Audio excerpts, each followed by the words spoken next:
من جانب اللاعب شانسيل مبمبا. خطيره خطيره الكره اللي فاتت وتدخل قوي جدا. يا ساتر يا رب يا ساتر، على مهلك على مهلك. ده هو بص يعني هو اتصاب ودخل على امين حريت يعني بهذه القسوه، قسوه شديده جدا. مش ممكن يا اكسل ديدز، مش ممكن. وبص يعني الكره اللي فاتت. وشوف هنا بقى، الف سلامه على نجمنا امين حريت، الف سلامه لامين حريت.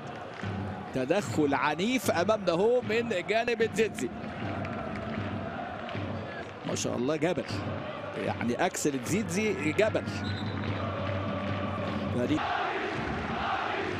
ادي الجمهور، شوف الجمهور شوف الجمهور شوف الجمهور بيشجع امين حريت، لان فعلا عامل اداء مميز ومسجل حضور كبير في هذا الموسم، ومسجل في مرمى سبورتنج لشبونه. وامامنا يدخل، امامنا هو يطلع امين حريت. الف سلامه لامين، الف سلامه لنجمنا النجم المغربي.